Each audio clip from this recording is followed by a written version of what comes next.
Hello. അപ്പൊ ഇന്ന് നമ്മൾ വളരെ അൺഎക്സ്പെക്ടഡ് ആയിട്ടുള്ള ഒരു വട്ടമേശ സമ്മേളനത്തിനാണുള്ളത്. എൻ്റെ കൂടെ ഉള്ളത് വളരെ എമിനന്റ് ആയിട്ടുള്ള 3 ആളുകളാണ്. ഒരു IIM, ഒരു IAS, ഒരു IIT, പിന്നെ ഞാനും. അപ്പോൾ ഇതാണെന്നുള്ളത്.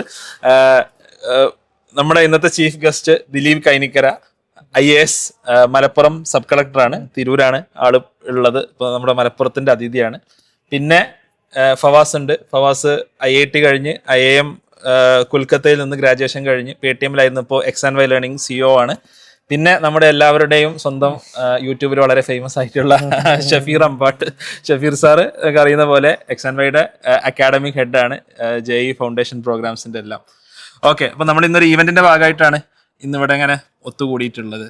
അപ്പോൾ ആദ്യം നമുക്ക് ദിലീപ് സാറിന് തുടങ്ങാം. എന്താണ് ഒരു IAS അനുഭവങ്ങൾ, ആളുകളോട് എന്താണ് പറയാനുള്ളത്? ഇപ്പൊ നമ്മൾ മുമ്പ് ഒരു ഇന്റർവ്യൂ ചെയ്തിട്ടുണ്ട്. നമ്മുടെ ആ ഒരു എക്സാമിനോട്ടുള്ള ജേണി ഒക്കെ ആയിരുന്നു പറഞ്ഞിരുന്നത്.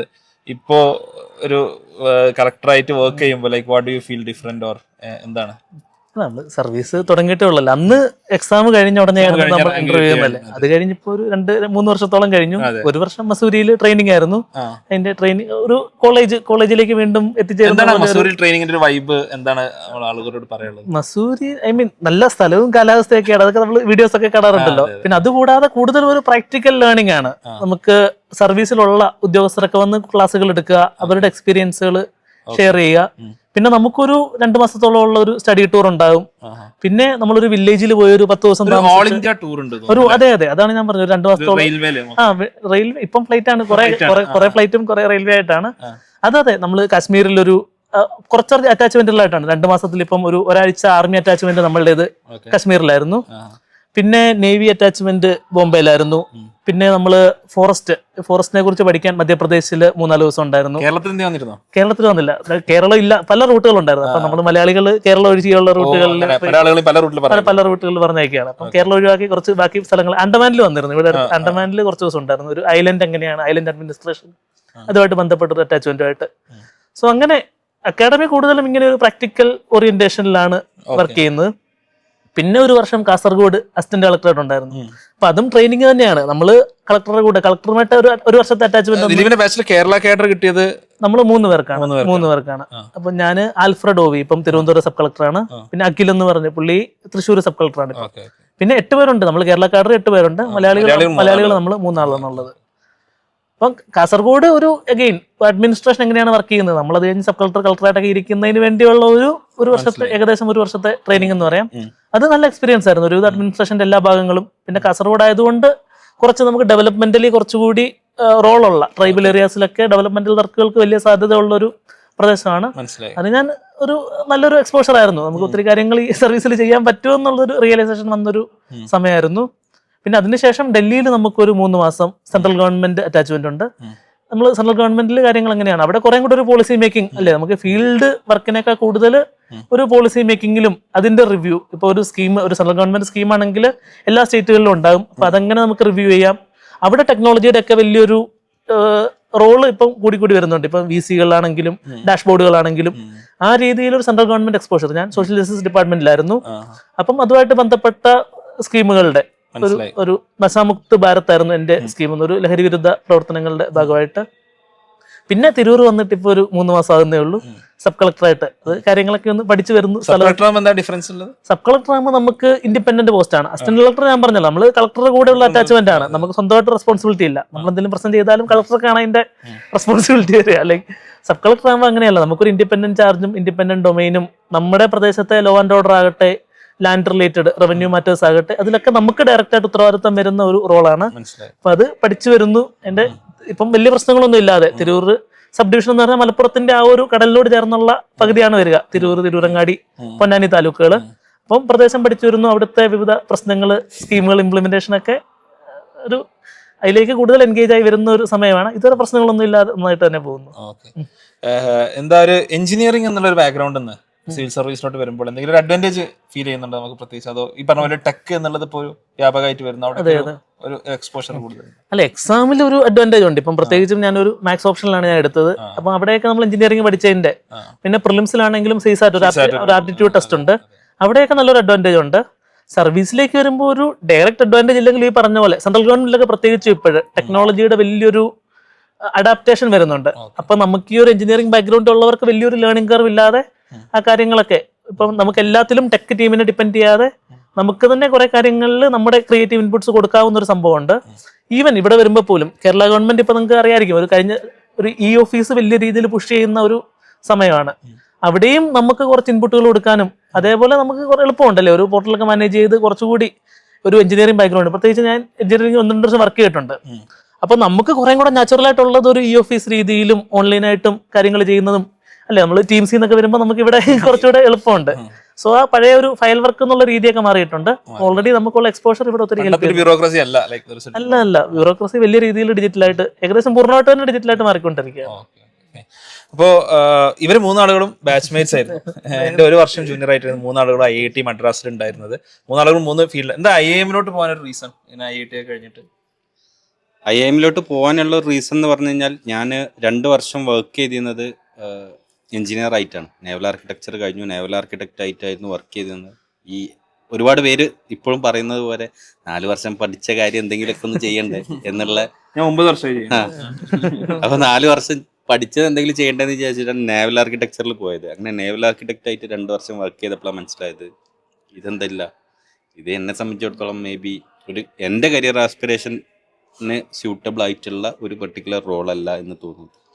അപ്പോൾ സ്വാഭാവികമായിട്ട് ഒരുപാട് ചിന്തിച്ചു, ഒരുപാട് പഠനങ്ങൾ നടത്തി. അപ്പം മനസ്സിലായത് മേ ബി എനിക്കൊന്നും കൂടി സ്യൂട്ടബിൾ ആയിട്ട് കുറച്ചും കൂടി ബിസിനസ് മാനേജ്മെൻറ്റ്, അനലിറ്റിക്സ്, കുറച്ചുകൂടി ഡാറ്റ റിലേറ്റഡ് ആയിട്ടുള്ള, കാരണം ഒരു മാത്തമാറ്റിക്സ് ഇഷ്ടപ്പെടുന്ന ഒരാളായതുകൊണ്ട് കൂടുതൽ മേ ബി അനലിറ്റിക്സ് രൂപത്തിലുള്ള വർക്കുകളാണ് കൂടുതൽ താല്പര്യമെന്ന് തോന്നി. ഇപ്പോൾ ബിസിനസ് മാനേജ്മെൻറ്റ് ചെയ്യാം, അങ്ങനെ ഒരു MBA-യിലോട്ട് എത്തുന്നത്. അങ്ങനെ ഈ പറഞ്ഞ പോലെ എക്സാമുകൾ എഴുതി. എഞ്ചിനീയർ ആയതുകൊണ്ട് ഈ പറയുന്ന കാറ്റ് പോലത്തെ എക്സാമിനേഷനൊക്കെ ഒന്നും കൂടെ എളുപ്പമാണ്. ഈ പറഞ്ഞ പോലെ ന്യൂമറിക്കൽ ആപ്റ്റിറ്റ്യൂഡ് നമ്മൾ കേരള എൻട്രൻസ് എക്സാമിനേഷനൊക്കെ എഴുതിയതുകൊണ്ട് സ്പീഡൊന്നും ഒരു ബുദ്ധിമുട്ടേ അല്ല. അപ്പോൾ അതുകൊണ്ട് അത് കിട്ടി. ഇതേപോലെ ഇൻ്റർവ്യൂ അത്ര ബുദ്ധിമുട്ടൊന്നും ഇല്ലാതെ ഈ IIT ബാക്ക്ഗ്രൗണ്ട് ഉള്ളത് കൊണ്ട് തന്നെ. ഒരു ഇൻട്രസ്റ്റിംഗ് ടോപ്പിക് എനിക്ക് പെട്ടെന്ന് കേട്ടപ്പോൾ തോന്നിയൊരു കാര്യം എന്താണെന്ന് വെച്ചാൽ, 3 ആളുകളും ലൈക്ക് നമ്മളെല്ലാവരും ആക്ച്വലി എഞ്ചിനീയേഴ്സ് ആണ്, പക്ഷെ എല്ലാവരും ഒരു kind of switched their professions എന്നുള്ളതാണ്. ഇതിനെങ്ങനെയാണ് like how easy or how tough it is? ദിലീപിന്റെ ഒരു പെർസ്പെക്റ്റീവ് ഒന്ന് ജസ്റ്റ് ഒന്ന് പറഞ്ഞു. അല്ല, എനിക്ക് വലിയൊരു ബുദ്ധിമുട്ട് തോന്നിയിട്ടില്ല. ഇന്ത്യയിൽ എനിക്ക് തോന്നുന്നു ഒരു ഡിഫോൾട്ട് കരിയർ ആണെന്ന് തോന്നുന്നു. ആദ്യം നമ്മൾ എഞ്ചിനീയർ ആകുക, പിന്നെ നമ്മൾ വേറെ എന്തെങ്കിലും ആകുക എന്നൊരു സംവിധാനമാണെന്ന് തോന്നുന്നു ഇന്ത്യയിലുള്ളത്. പക്ഷെ സിവിൽ സർവീസിലേക്ക് വന്നപ്പോൾ വലിയൊരു ബുദ്ധിമുട്ട് തോന്നുന്നില്ല. പിന്നെ ഈ ഒരു സംഭവം ഇപ്പം ഫവാസ് പറഞ്ഞ പോലെ ഒരു മാനേജ്മെന്റ് ആസ്പെക്റ്റുകൾ നമുക്ക് കുറച്ചൊരു അത്ര പരിചയമില്ലാത്തതിന് ബുദ്ധിമുട്ടുകൾ വരുന്നുണ്ട്. അപ്പൊ ഞാൻ ഈ പറഞ്ഞ പോലെ ഒരു 1 year MBA പ്രോഗ്രാം എന്തെങ്കിലും ഒന്ന് ചെയ്താലോ എന്ന് ആലോചിക്കുന്നുണ്ട്. നമുക്ക് സർവീസ് ഇരിക്കുമ്പോൾ തന്നെ നമുക്ക് അതിന് അക്കാഡമിക് ലീവുകളൊക്കെ ശമ്പളത്തോടു കൂടിയ ലീവുകളൊക്കെ കിട്ടാറുണ്ട്. അപ്പൊ ആ രീതിയിലൊക്കെ ഞാൻ ആലോചിക്കുന്നുണ്ട്. കാരണം ആ ഒരു ബുദ്ധിമുട്ട് ചിലപ്പോൾ അല്ലേ, നമ്മൾ എഞ്ചിനീയേഴ്സ് കൂടുതലും ടെക്നിക്കൽ മേഖലയിൽ നമ്മൾ കോഡ് ചെയ്യുന്നു, അല്ലെങ്കിൽ നമ്മളൊരു ടീം ലീഡായിട്ട് ഇരിക്കുമ്പോഴും ഒരു ടെക്നിക്കൽ ടീമിനെയാണ് ലീഡ് ചെയ്യുന്നത്. അങ്ങനെ അല്ലാത്ത ഒരു ജനറലിസ്റ്റ് ടീമിനെ ലീഡ് ചെയ്യാൻ പബ്ലിക് ഇന്ററാക്ഷനിലൊക്കെ കുറച്ചൊന്ന് പിക്കപ്പ് ചെയ്ത് ഇപ്പം വലിയ മോശമില്ലാതെ വരുന്നുണ്ടെന്നാണ് ഞാൻ കരുതുന്നത്. പക്ഷെ അവിടെ ഒരു ലേണിംഗ് കർവ് ഉണ്ട് എഞ്ചിനീയറിംഗിൽ നിന്ന് പോയി പബ്ലിക് സർവീസിലേക്ക്. IIT ബാക്ക്ഗ്രൗണ്ട് അല്ലെങ്കിൽ ഇങ്ങനത്തെ കാര്യങ്ങളൊക്കെ ഹെൽപ്ഫുൾ ആയിട്ട് തോന്നുന്നുണ്ട്. ഒരു സ്വിച്ചിങ്, ഇങ്ങനത്തെ കരിയർ സ്വിച്ച് എന്നുള്ളത് വളരെ എനിക്ക് തോന്നുന്നു നമ്മൾ സംസാരിക്കുന്ന ഒരു ജനറേഷന് നമുക്ക് വേണമെങ്കിൽ എഞ്ചിനീയർ ആവാം, അല്ലെങ്കിൽ ഡോക്ടർ ആവാം, അല്ലെങ്കിൽ കളക്ടർ ആവാം എന്നൊക്കെ പറയാം. പക്ഷെ അൾട്ടിമേറ്റ്ലി അവർ എത്തിപ്പെടാൻ പോകുന്ന ഇപ്പൊ ജനറേഷൻ ആൽഫയെ കുറിച്ചൊക്കെ പറയാറുള്ള അവർ പോകുന്ന ഒരു കരിയറിന്റെ ഒരു 65% ഇതുവരെ കണ്ടുപിടിച്ചിട്ടില്ലെങ്കിൽ അത്ര ഫീൽഡ് ഇപ്പോൾ ഇല്ല, എക്സിസ്റ്റിംഗ് അല്ല. അവരൊക്കെ പോകുന്ന ഫീൽഡുകൾ ഡിഫറെന്റ് ആണെന്നുള്ളതാണ്. അപ്പൊ ഭയങ്കര അഡാപ്റ്റബിൾ ആവണം എന്നുള്ളത് വളരെ വലിയ പ്രധാനപ്പെട്ട ഒരു കാര്യം. എന്താണ് ഷഫീർ സാറിന് ഇതിലോട്ട് ആഡ് ചെയ്യാനുള്ളത്?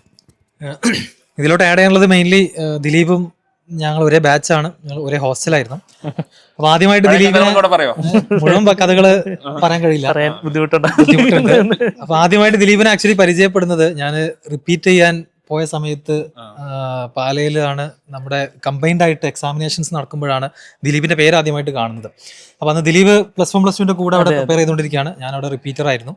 അപ്പോൾ അതിൽ കമ്പൈൻഡ് ആയിട്ടുള്ള എക്സാമുകൾ തുടങ്ങിയപ്പം എല്ലാ എക്സാമിലും IIT ലെവലിലുള്ള എക്സാമിലൊക്കെ സെയിം പേര് തന്നെയാണ്. 2 പേരുകൾ അങ്ങോട്ടും ഇങ്ങോട്ടും മാറുകയെന്നല്ലാതെ ഇവനും അന്ന് വേറൊരാളും കൂടെ ഉണ്ടായിരുന്നു. അതെ, അപ്പൊ അന്ന് നേരിട്ട് കണ്ടിട്ടില്ല. അപ്പൊ നമുക്കിത് ഞങ്ങളുടെയൊക്കെ സ്കോർ വരുന്നതിനേക്കാൾ ഭയങ്കര മേലാണ് ഇവരുടെ 2 പേരുടെയും സ്കോർ. നമ്മൾ എന്ത് ചെയ്താലും അതിന്റെ അടുത്തേക്ക് എന്ത് ചെയ്തില്ല, എത്തില്ല, എന്ത് ചെയ്താലും എത്തില്ല. അപ്പൊ അങ്ങനത്തെ ഒരു ഫിഗർ ആയിരുന്നു. അതിനുശേഷം റിസൾട്ടൊക്കെ വന്ന സമയത്ത് നോക്കുമ്പോൾ എനിക്ക് തോന്നുന്നത് അന്നത്തെ JEE അഡ്വാൻസ്ഡ് എക്സാം, അന്നത്തെ IIT JEEയിൽ 131 ഓൾ ഇന്ത്യ റാങ്ക് വന്നു. അതില് കേരളത്തില് 200 ഉള്ളിൽ എല്ലാ വർഷവും വരാറില്ല. ആക്ച്വലി വരികയാണെങ്കിൽ തന്നെ 1-2 ആളുകൾ എത്താറുള്ളൂ. അതുപോലെ കേരള എഞ്ചിനീയറിംഗ് എൻട്രൻസിൽ റാങ്ക് 1 ആയിരുന്നു. അങ്ങനെ ഏകദേശം എല്ലാ എക്സാംസിലും എഴുതി ഓൾമോസ്റ്റ് എക്സാംസിലൊക്കെ സിവിൽ സിവിൽ സർവീസിൽ all India rank 21, Kerala rank 1 ആയിരുന്നു. അപ്പം കോമ്പറ്റേറ്റീവ് എക്സാമിന് എനിക്ക് തോന്നുന്നത് ഞാൻ കണ്ടിട്ടുള്ളതിൽ വെച്ചിട്ട് ഏറ്റവും one of the best aspirant. എങ്ങനെ ഒരു കോമ്പറ്റേറ്റീവ് എക്സാം ക്രാക്ക് എന്താ ദിലീപിന്റെ അതിലുള്ള ഒരു മാസ്റ്റർ എന്താ എല്ലാത്തിനും ഫസ്റ്റ് ആവുന്നതിന്റെ അങ്ങനെ ഒരു മാസ്റ്റർ നമ്മളൊക്കെ ചെയ്യുന്ന കാര്യങ്ങൾ തന്നെ എന്താണ് ദിലീപ് ചെയ്യുന്നത്? ഞങ്ങൾ ചെയ്യാത്ത പലതും ചെയ്യണ്ടാവും. അല്ല, എനിക്ക് പ്രധാനമായിട്ടും തോന്നുന്ന ഒരു കൺസിസ്റ്റൻസി വേണമെന്ന് തോന്നല്ലേ ഇപ്പോഴത്തെ എന്നല്ല, പണ്ടും നമ്മൾ കാണുമ്പോൾ അല്ലെ, നമ്മൾ IIT വേണ്ടി പഠിക്കുമ്പോഴൊക്കെ നമ്മൾ ഒത്തിരി ആസ്പിറൻസിനെ കാണുന്നു. അതിൽ IIT എത്തിച്ചേർന്ന ആസ്പിറൻസിനെ നോക്കിയാൽ ഒരു കൺസിസ്റ്റൻസിയാണ് ഏറ്റവും പ്രധാനമായിട്ട് കാണുന്നത്. നമ്മൾ സ്കൂളിന്റെ കൂടെ പഠിക്കുമ്പോഴായിക്കോട്ടെ, റിപ്പീറ്റ് ചെയ്യുമ്പോഴായിക്കോട്ടെ, എല്ലാ ദിവസവും അല്ലെ, ഇതൊരു ഹാബിറ്റായിട്ട് പ്രിപ്പറേഷൻ എന്നുള്ളത് ഡ്രീമാണ്, എല്ലാവരുടെയും ഡ്രീമാണ്. പക്ഷെ അതൊരു ഹാബിറ്റായിട്ട് മാറുന്ന സിസ്റ്റം വരുന്ന ആൾക്കാർ കുറവാണെന്ന് തോന്നുന്നുണ്ട്. പിന്നെ ഒരു റൈറ്റ് വേ ഓഫ് പ്രിപ്പറേഷൻ ഉണ്ട് അല്ലെ, എല്ലാവരും പഠിക്കുന്നുണ്ടാകും, മുഴുവൻ സമയം ചിലപ്പോൾ ഇരുന്ന് പഠിക്കുന്നുണ്ടാകും. പക്ഷെ അതിന്റെ ഒരു കറക്റ്റ് ആയിട്ടുള്ള മെത്തേഡ്സ് കണ്ടുപിടിക്കാൻ പറ്റുന്ന ആൾക്കാർ കാരണം ഒരുപാട് ആൾക്കാർ പുസ്തകം കുറെ വായിക്കുന്നു, കുറെ നോട്ട്സ് എഴുതുന്നു, ഇങ്ങനെ കുറെ കാര്യങ്ങൾ ചെയ്യുന്നുണ്ട്, കുറെ ക്വസ്റ്റ്യൻ ചെയ്യുന്നു. What's your right way of? അല്ല, അതൊക്കെ തന്നെയാണ് എന്റെ ഫണ്ടമെന്റൽ സംഭവം തോന്നുന്നത്. പക്ഷെ ഓരോ വിഷയത്തിനും ഒരു സംഭവം ഉണ്ടല്ലോ. ഇപ്പൊ മാത്സിനാണെങ്കിൽ നമുക്ക് ആ പ്രോബ്ലം പ്രാക്ടീസ് ഭയങ്കര ഇമ്പോർട്ടന്റ് ആണ്. നമ്മൾ എത്ര തന്നെ തിയറി വായിച്ചു പഠിച്ചു എന്ന് പറഞ്ഞാലും, എത്ര ബുക്ക് വായിച്ചു പഠിച്ചു എന്ന് പറഞ്ഞാലും, ആ ഒരു പ്രോബ്ലം പ്രാക്ടീസിലേക്ക് വരേണ്ട ഒരു സംഭവമുണ്ട്. പിന്നെ ഇപ്പം സിവിൽ സർവീസ് എക്സാമിലെ ജനറൽ പേപ്പേഴ്സ് ഒക്കെ ആണെങ്കിൽ സബ്ജക്ട് പഠിക്കുന്ന പോലെ തന്നെ അതിന്റെ പ്രസന്റേഷൻ ഭയങ്കര ഇമ്പോർട്ടന്റ് ആണ്. നമുക്ക് ആ ഒരു ലിമിറ്റഡ് സമയത്തിൽ അത് പ്രസന്റ് ചെയ്യുക, ഒരു 3 മണിക്കൂറിൽ ഒരു 50 പേജ് നന്നായിട്ട് എഴുതുക. സോ അതിൻ്റെതായിട്ടൊരു പ്രാക്ടീസ് ഉണ്ട്. പിന്നെ എല്ലാ കോമ്പറ്റേറ്റീവ് എക്സാംസിലും തന്നെ MCQ സ്കിൽസ് ഉണ്ട്. അതും ഈ പറയുന്ന കണ്ടന്റ് നോളജ് ഉള്ളവർക്കല്ല പലപ്പോഴും MCQ സ്കിൽസ് ഉണ്ടാകുക, നമുക്ക് അറിയാവുന്ന കാര്യമാണ്. സോ ആ ഒരു സ്കില്ല് ഉണ്ടാക്കിയെടുക്കുക എന്നുള്ളത് പ്രാക്ടീസിലൂടെയും അതേപോലെ തന്നെ ഒരു അനാലിസിസിലൂടെ നമുക്ക് തെറ്റുമ്പോൾ അല്ലേ, നമുക്ക് പൂർണ്ണമായിട്ട് ഉത്തരം അറിയില്ലെങ്കിലും അതിലേക്ക് എത്തിച്ചേരാനുള്ള എന്തെങ്കിലും മെത്തേഡ്സ്, ഹാക്കുകളെന്ന് ഞാൻ പറയില്ല, പക്ഷെ മെത്തേഡ്സ് ഉണ്ടോ? സോ അങ്ങനെ ഓരോ എക്സാമിന്റെ ഡിമാൻഡ് മനസ്സിലാക്കി കൃത്യമായിട്ട് അതിനുവേണ്ടി പ്രിപ്പയർ ചെയ്യുക ഒരു സംഭവമാണ് മെയിൻലി. അതുപോലെ തന്നെ നമ്മുടെ ക്യാമ്പസ് പ്ലേസ്മെന്റ്സ് വഴി കോളേജ് ബിടെക് ഇലക്ട്രിക്കൽ എഞ്ചിനീയറിംഗ് ആയിരുന്നു. അത് കഴിഞ്ഞിട്ട് എനിക്ക് തോന്നുന്നത് സാംസങ്ങിലാണ് 2 വർഷത്തോളം വർക്ക് ചെയ്തിട്ടുണ്ടായിരുന്നത്, കൊറിയയിൽ പോയിട്ട്.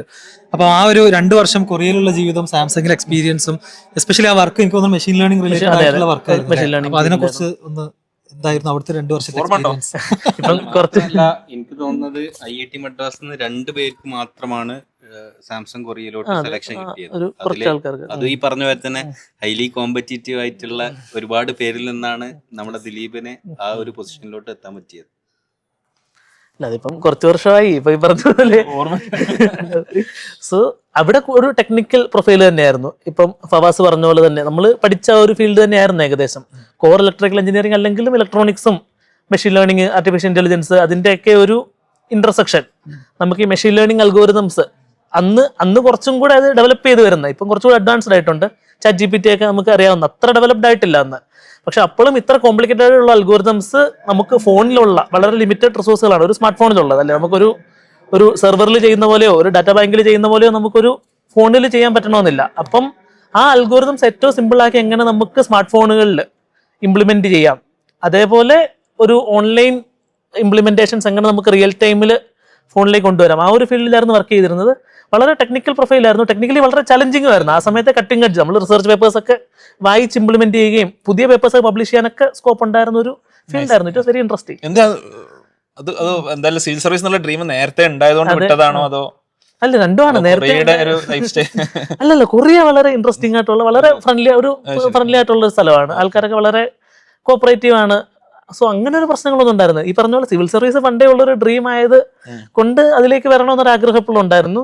പിന്നെ ടെക്നിക്കൽ ഫീൽഡിൽ കുറച്ച് വർക്ക് ചെയ്യുമ്പോൾ നമുക്കൊരു ഡിസ്കണക്ട് ഫീൽ ചെയ്യും ആൾക്കാരുമായിട്ട്. ഇപ്പം പ്രവാസ് നേരത്തെ പറഞ്ഞ പോലെ തന്നെ നമ്മൾ ടെക്നിക്കൽ ഫീൽഡിൽ കുറച്ച് വർക്ക് ചെയ്യുമ്പോൾ നമുക്ക് എനിക്കൊക്കെ ഫീൽ ചെയ്യാറുണ്ട്. കാരണം നമ്മൾ ചെയ്യുന്ന പ്രൊഡക്ട്സ് ഒക്കെ ആൾക്കാരിൽ ഓവർ 3 or 4 years ചിലപ്പോൾ കഴിഞ്ഞിട്ടായിരിക്കും ഒരു ഇമ്പാക്ട് ഉണ്ടാക്കുക. പക്ഷെ ആ ഇമ്പാക്ട് നമ്മൾ അറിഞ്ഞോണമെന്നൊന്നുമില്ല. അതുമില്ല. കാരണം അൾട്ടിമേറ്റ്ലി റവന്യൂ നമ്പേഴ്സ് അല്ലെങ്കിൽ പ്രൊഡക്റ്റ് സ്പെസിഫിക്കേഷൻ മാത്രമായിരിക്കും നമ്മൾ കാണുക. എനിക്ക് തോന്നുന്നത് നമ്മുടെ ഓഡിയൻസിന് ഒരു കോണ്ടെക്സ്റ്റ് കിട്ടാൻ വേണ്ടി ഈ മെഷീൻ ലേണിംഗ് ആൽഗോരിതത്തിൽ ദിലീപ് വർക്ക് ചെയ്യുന്ന 2016-17 അതെ അതെ ആ സമയത്ത് ഇപ്പോഴാണ് നമ്മൾ മെഷീൻ ലേണിംഗിനെ കുറിച്ചും AI കുറിച്ചും വളരെ വാദോരാതെ സംസാരിച്ചുകൊണ്ടിരിക്കുന്നത്. അന്ന് അത്രത്തോളം അതായത് ഇപ്പൊ ചിലപ്പം സാംസങ് ഫോണുകൾ ഉപയോഗിക്കുന്ന ആൾക്കാരൊക്കെ പല ടെക്നിക്സും കാര്യങ്ങളൊക്കെ കണ്ടിട്ട് സാംസങ് AI ഫോൺസ് അത് പലതും ദിലീപും അല്ലെങ്കിൽ അന്നത്തെ ആ ടീം ഇംപ്ലിമെന്റ് ആ ടീം ഇപ്പോഴും തീർച്ചയായിട്ടും നമ്മുടെ ഒരു AI കോർ ടീമായിരുന്നു സാംസങ്ങില്.